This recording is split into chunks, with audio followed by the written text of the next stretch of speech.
ঈদ উপলক্ষে বাজারের কোন ধরনের মেহেদি লাগালে উজু হবে এবং কোন ধরনের মেহেদি লাগালে উজু হবে না? পুরুষরা কি মেহেদি লাগাতে পারবে? ঈদে নতুন জামা কিনা বা নতুন জামা পরা কি সুন্নত?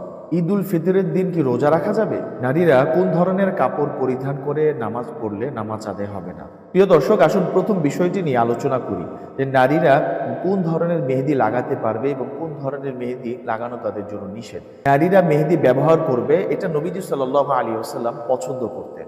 এজন্য গাছের মেহেদি লাগানো নিয়ে ইসলামে কোনো ধরনেরই নিষেধাজ্ঞা নেই। কিন্তু বাজারে আর্টিফিশিয়াল বা টিউব মেহেদি লাগালে উজু হবে কিনা এমন কিছু প্রশ্ন আমাদের কাছে এসেছে। সেটার উত্তর হলো যে কোনো মেহেদি লাগালে সাধারণত উজু হবে।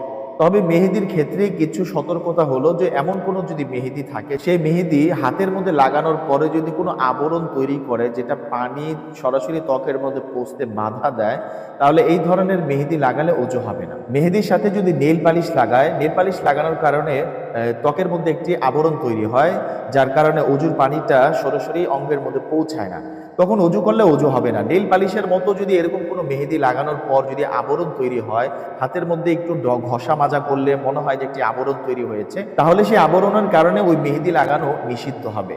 পুরুষরা মেহেদি লাগাতে পারবে কিনা? অনেক পুরুষ আছেন যারা মেহেদি লাগাতে পছন্দ করেন, অথচ ইসলামে কিন্তু পুরুষদের জন্য মেহেদি লাগানো এটা মাকরুহে তাহরিমি এবং নিষিদ্ধ। কারণ মেহেদি এটা নারীদের জন্য, তাহলে নারীদের সাথে তাদের একটি সাদৃশ্যতা তৈরি হয়, আর নারীদের সাদৃশ্যতা গ্রহণ করা এটা পুরুষদের জন্য হারাম। তাই পুরুষদের জন্য হাতে বা পায়ে মেহেদি লাগানো নিষিদ্ধ। ঈদ উল ফিতরের দিন রোজা রাখা যাবে না? ঈদ উল ফিতরের দিন, ঈদ উল আজহার দিন রোজা রাখা ইসলামে সম্পূর্ণ নিষিদ্ধ। ঈদের দিনে রোজা রাখা রাসূলুল্লাহ সাল্লাল্লাহু আলাইহি ওয়াসাল্লাম হারাম করেছেন। ঈদের দিন কি নতুন কাপড় পরিধান করা সুন্নত? এর উত্তর হলো রাসূলুল্লাহ সাল্লাল্লাহু আলাইহি ওয়াসাল্লাম ঈদের দিন এবং জুমার দিন নিজের কাছে থাকা সবচেয়ে ভালো কাপড় উনি পরিধান করতেন। তাই ঈদের দিন এবং জুমার দিনে নিজের কাছে থাকা সবচেয়ে ভালো কাপড় পরিধান করা এটা হলো সুন্নাহ। হ্যাঁ, ঈদের দিনে নতুন কাপড় পরিধান করা অবশ্যই জায়েজ আছে, কিন্তু সুন্নত আদায়ের উদ্দেশ্যে নতুন কাপড় পরিধান করা এটা আবশ্যক নয়। নতুন কাপড় পরিধান না করে কেউ যদি নিজের কাছে থাকা কোনো ভালো এবং পরিচ্ছন্ন কোনো কাপড় পরিধান করে, তাহলে ঈদের দিনে সুন্নত আদায় হয়ে যাবে। তবে ঈদের আনন্দ এবং আল্লাহ তাআলার নিয়ামতের শুকরিয়া আদায়ের উদ্দেশ্যে কারো যদি সামর্থ্য থাকে, তাহলে সামর্থ্য অনুযায়ী নতুন কাপড় পরিধান করা এটা তার জন্য উত্তম হবে। কোন ধরনের কাপড় পরিধান করলে নারীদের নামাজ হবে না? এর উত্তর হলো ইসলামে মূলত নামাজের ক্ষেত্রে যে অঙ্গগুলো ঢেকে রাখার বিধান রয়েছে সেগুলো হলো, একজন নারী শুধুমাত্র মুখমণ্ডল, হাতের কবজি এবং পায়ের পাতা ছাড়া সমস্ত শরীর ঢেকে রাখা ইসলাম তার জন্য ফরজ করেছে। তাই এমন কোনো কাপড় পরিধান করা যাবে না যে চেহারা, হাতের কবজি এবং পায়ের পাতা ব্যতীত শরীরের অন্য যে কোনো অঙ্গ বের হয়ে থাকবে। আমরা সাধারণত নামাজের কাপড় পরিধান করার পরেও এমন কিছু অঙ্গ বেরিয়ে যায় যার কারণে আমাদের নামাজ নষ্ট হয়ে যায়। আপনাদের সহজের জন্য আমি সেই ভুলগুলো এখন আপনাদের সামনে তুলে ধরছি।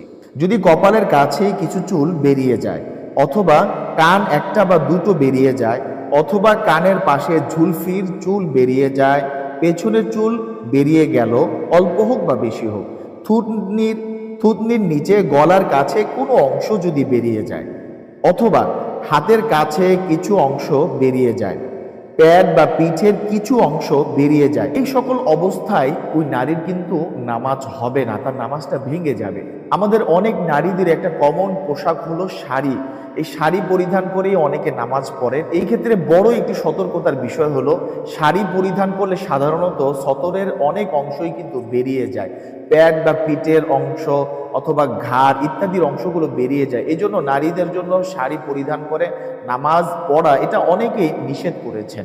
সবচেয়ে উত্তম হলো আপনি শাড়ি পরিধান করা থাকলেও শাড়ির উপরে অবশ্যই বড় একটি হিজাব পরে নেবেন, যাতে করে নিজের অজান্তেই সতরের কোনো অংশ যাতে বেরিয়ে না যায়। আমাদেরকে মনে রাখতে হবে নারীদের চুলও কিন্তু সতরের অংশ। তাই নামাজের মাঝখানে চুল যদি অল্প পরিমাণও যদি বেরিয়ে যায়, তাহলে কিন্তু নামাজ ভেঙে যাবে।